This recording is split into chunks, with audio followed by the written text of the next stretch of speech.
လာဝထမ်းဆောင်နေတဲ့ဒီလူအမှုပညာရှင်တွေဒီလူဝန်ထမ်းတွေဗုဒ္ဓသာသနာနေလို့လာလို့ထွန်းလင်းတောက်ပါလာအောင်စွမ်းဆောင်နေတဲ့သာသနာဝန်ထမ်းတွေဒါတွေကြည့်ပြီးတတိမာမြိတ်ဆိုလာဟိုလိုလဲမရဘဝကံမွေကြိုးစားမှုနဲ့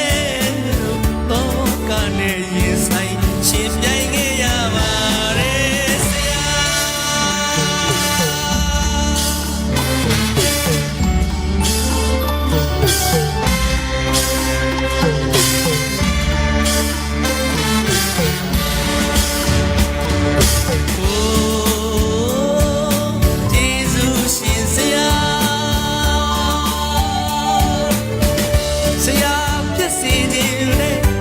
ပညာတတ်ကြီး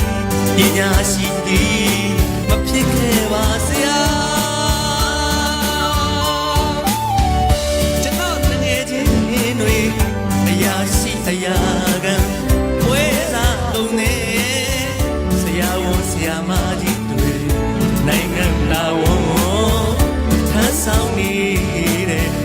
ဒီလူအမှုပညာရှင်တွေဒီလူဝန်ထမ်းတွေဗုဒ္ဓသာသနာနေလို့လာလို့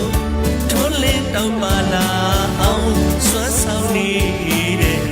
သာသနာဝန်ထမ်းတွေဒါတွေကြည့်ပြီးတတိမာမြိတ်ဆိုလာမိုးလိုလဲမရဘဝကံမွေ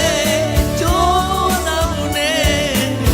တော့ကနေရင်ဆိုင်ရှင်ပြိုင်ခဲ့ရပါတယ်ဆရာ